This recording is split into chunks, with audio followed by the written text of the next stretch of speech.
আসসালামু আলাইকুম আমার প্রিয় ভাই বোনেরা, কেমন আছেন? আশা করি ভালো আছেন, সুস্থ আছেন। আলহামদুলিল্লাহ আমিও ভালো আছি, সুস্থ আছি। কেমন আছেন অবশ্যই কমেন্টে জানাবেন। খুবই খুবই খুবই একদম অন্য টাইপের একটা নিমকিন বিস্কুট বলেন, নিমকিন বলেন, যেটাই বলেন, এখন বৃষ্টির মৌসুম, যদি এই পদ্ধতিতে বানাই নিতে পারেন খুবই টেস্ট পাবেন এবং মুসমুসে, একদম মুসমুসে একটা রেসিপি। কয়েকদিন পর্যন্ত ভালো থাকে, প্রায় 15 দিন পর্যন্ত আপনারা বানাইয়ে রাখতে পারেন। তাহলে আমি কিভাবে বানাই পুরো রেসিপিটা দেখে নিন। এখানে আমি 1 কাপ আটা নিয়েছি, তার ভিতরে দিয়ে দেবো সামান্য পরিমাণ লবণ আর 1 চামচের মতন কালো জিরে ব্যবহার করব। আর এখানে আমি একটু তেলটা একটু বেশি করব, কেন কি যত আমি ক্রিস্পি বলছি এই জন্য মুসমুসে হবে, ক্রিস্পি হবে, এই জন্য আমি 3 চামচের মতন তেল ব্যবহার করছি। এটা রান্নার তেল রেগুলার 3 চামচের মতন। খুব সুন্দর করে ময়ান দিয়ে পর তারপর আমি হালকা নর্মাল পানিতে একটা ডো বানাই। আমার মনে আছে তেল একটু কম হয়েছে, এই জন্য আমি আরেকটু তেল ব্যবহার করলাম, জাস্ট 3 চামচ, আগে 2 চামচ, লাস্টে 1 চামচ, 3 চামচই তেল ব্যবহার করছে। দেখুন এরম একদম দলা হয়ে যায়, টাস করে মারলে ভেঙে যাবে। অবশ্যই এই পথে করবেন, তাহলেই কিন্তু আপনার এই যে নিমকিনগুলো অনেক ভালো হবে। এখানে কিন্তু একটা অপশনের, এখানে কিন্তু আমি চিনি ব্যবহার করি না, যত আমি নিমকিন বানাবো চিনি ব্যবহার করি না। নর্মাল পানিতে একটা ডো আমি বানাই নেবো। একটা ডোটা অবশ্যই একটু শক্ত হবে, নরম হবে না, কিন্তু শক্ত সফট একটা ডো আমি বানিয়ে এটা আমি রেখে দেব। 1 কাপ পানি থেকে হাফ কাপ পানি এখানে আমার লাগছে। ডোটা আমি মাখিয়ে সাইডে রেখে দিয়েছি। এখানে একটা পেস্ট আমি এখানে তৈরি করে নিয়েছি। এখানে 2 চামচের মতন আটা, আটার জায়গায় আপনারা কর্নফ্লাওয়ার ব্যবহার করতে পারেন। এখানে 2 চামচের মতন আটা, 2 থেকে 2.5 চামচের মতন তেল এখানে ব্যবহার করছি। তেলের জায়গায় আপনারা ঘিও ব্যবহার করতে পারেন, তাতেও খুব সুন্দর ফ্লেভার পাবেন। এখন আমি ডোটা খুব সুন্দর করে একটু মধে নেওয়া লাগছে। পিঠের পর মধে নিয়ে এখন ছোট ছোট করে আমি লেচি কেটে নেব। অবশ্যই একটু ছোট ছোট করে কাটবেন, কিন্তু আমি আরেকটা একটু বেশি বড় হয়ে গেছিল, এই জন্য বিশাল বড় এক রুটি হয়ে গেছে আমারটা। অবশ্যই আপনারা দেখতে পারবেন কত বড় রুটি আমি বানাইছি। কেন 1 কাপ থেকে আমি সাইডে লেচি কেটে নিয়েছি। আপনারা চাইলেই কিন্তু 6টা 7টাও লেচি এখানে কেটে নিতে পারেন। যত ছোট ছোট করলে অবশ্যই আপনারা 8টা করে নিতে পারেন, সমস্যা নাই তাতে। এখন আমি এক এক করে রুটিগুলো বলে নেব।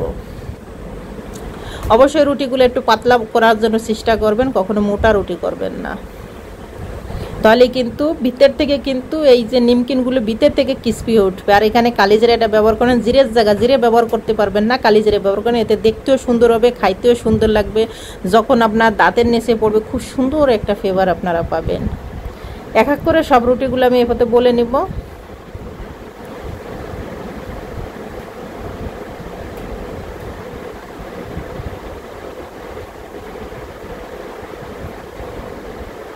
দেখে আপনি বুঝতে পারবা লাগছে আমি কতটা পাতলা করে রুটিগুলো বলে নেওয়া লাগছি।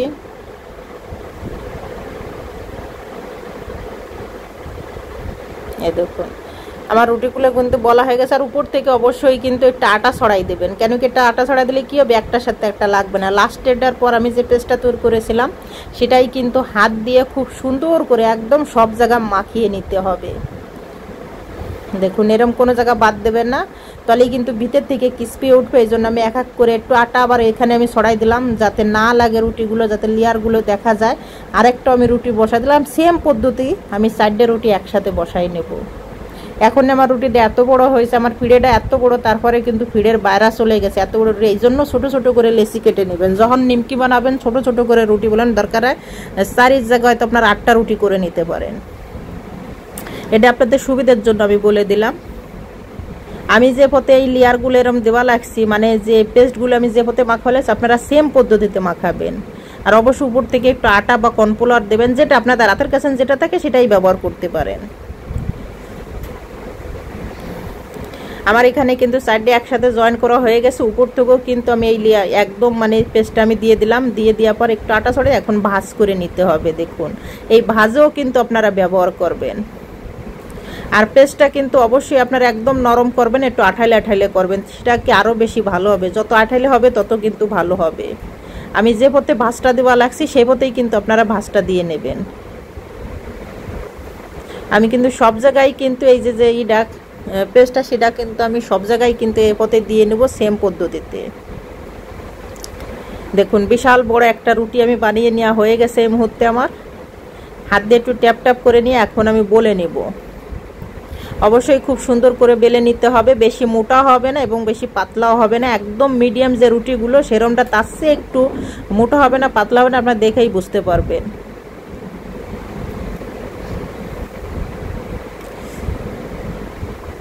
আর এই কাজটা অবশ্যই ধৈর্যের সঙ্গে করতে হবে, নইলে কিন্তু এটা খুব সুন্দর করে জয়েন করলে হয়তো আপনার কোনো কিছু যে ভিতরে যে পেস্টটা সেটা বের হবে না। দেখুন আমি কিন্তু এখনই কিন্তু আমার রুটিটা ভালোই পাতলা হয়েছে, আমি কিন্তু বেশি পাতলাও করবো না এবং বেশি মোটাও করবো না, একদম মিডিয়াম থাকবে। আর বিশাল বড় একটা রুটি কিন্তু আমার হয়ে গেছে, দেখেই আপনারা বুঝতে পারছেন। যদি মোটা রাখেন তাহলে ভিতর থেকে কিন্তু ক্রিসপি যে নিয়ারটা সেটা আপনারা পাবেন না, একদম নিমকিনের যে টেস্টটা সেটাও কিন্তু পাবেন না, ভিতরে কিন্তু নরম থেকে যাবে, মুসমুসও হবে না। বিশাল বড় একটা রুটি বলে নিচ্ছি আপনাদের, কোনা আমি দেখাই দিলাম যে কতটা পাতলা করছি। ঠিক এরমটা পাতলা করবেন, যখন নিমকিন বানাবেন এরমটাই পাতলা করবেন। এখন আমি একটা ছুরির সাহায্যে কেটে নিব এটা। এই যে এই পথে আপনারা কেটে নেবেন, প্রথম লম্বা করে কেটে নেবেন, তারপরে আউড়ে পথে পিস পিস করে কেটে নেবেন, 4 কোনা শেপে কেটে নেবেন। যদি আপনাদের কুকি কাটা থাকে সেটাও আপনারা কেটে নিতে পারেন এরম, তাতেও কিন্তু খুব সুন্দর হবে। ছুরি দিয়েও কেটে নিতে পারেন, যেটা আপনাদের সুবিধা হয় সে পথে আপনারা কেটে নিতে পারেন। আমি একটার সাথে একটা মুখ জয়েন করে দেওয়া লাগছে, যদি না করি হয়তো নিমকিনগুলো কি হবে যে এটা মানে যদি এরমই যদি আপনারা ভাজেন তাহলেই কিন্তু একদম খুলে যাবে, একটা রুটি থেকে একটা রুটি কিন্তু আলাদা হয়ে যাবে। এই জন্য কিন্তু আমি এই মুখটা একটু এরম ধরে এরম সেল করে দেবেন, জাস্ট এতটুকুই।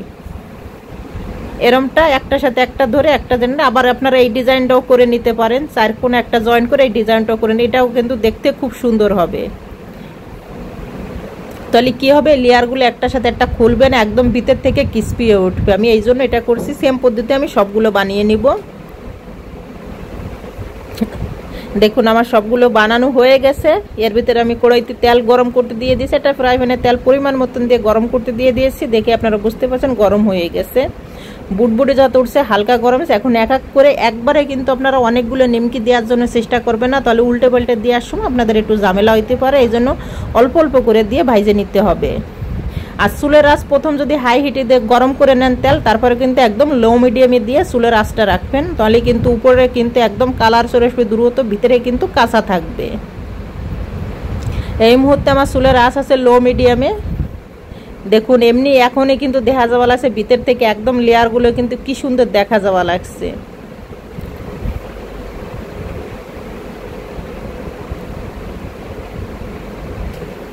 তুড়েহাড়া কখনো ভাজার সময় তুড়েহাড়া করবেন না, তাহলে কিন্তু নিমকিগুলো আপনার বেশি ভালো হবে না। একদম মানে হয়তো কি হবে, ভিতরে একদম নরম থাকবে, ভিতরে উপরে কিন্তু ক্রিসপি হবে, কিন্তু এটা কিন্তু ভিতর থেকে একদম ক্রিসপি হয়ে উঠবে। আর দেখুন মাশাআল্লাহ খুব সুন্দর একটা কালার আসছে, লেয়ারগুলো খুব সুন্দর দেখা যাওয়া লাগছে। দেখুন এখন আমি তুলে নেব, এগুলো আমার ভাজা হয়ে গেছে, তুলে নেব।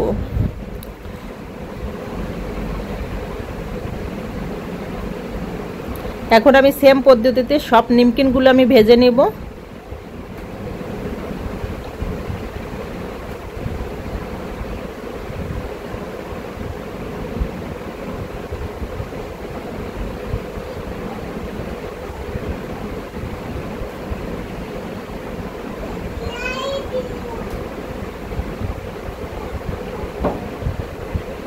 এদিকে হয়তো নিমকি বানাইলে কিন্তু বৃষ্টির দিনে মনে হচ্ছে আমি একটু চা বানাই, এই জন্য কিন্তু এখানে আমি দুধ চা উঠে দিচ্ছি। গ্রাম অঞ্চলে সবসময় একদম খাঁটি গরুর দুধ পাওয়া যায়, আমি বানিয়ে নিলাম গরুর দুধের 1 কাপ চা, আর সে সাথে নিমকি। এখন বৃষ্টি নামতেছে, এই জন্য বৃষ্টির সময় এটাই দেখুন কতটা মুসমুস হয়েছে, একদম ভিতর থেকে কিন্তু মুসমুস হয়েছে।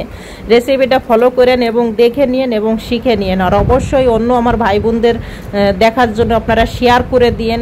ফেসবুকে যদি হন তাহলে অবশ্যই ফলো দিয়ে রাখবেন, মায়া কুকিং অবশ্যই ফলো দিয়ে রাখবেন। আর অবশ্যই ইউটিউবে যদি দেখেন রান্নাঘর 01 অবশ্যই আপনারা সাবস্ক্রাইব করে আমার পাশে থাকবেন, অন্য মানুষের দেখার সুযোগ করে দেবেন। আর এরম হলে একবার ওই বৃষ্টির মৌসুমে বানিয়ে নিন, যে কোনো টাইমে আপনারা বানিয়ে নিতে পারেন, টেস্ট দুর্দান্ত টেস্ট পাবেন। ট্রাই করেন বাসায়। সবাই ভালো থাকেন, সুস্থ থাকেন, আল্লাহ হাফেজ।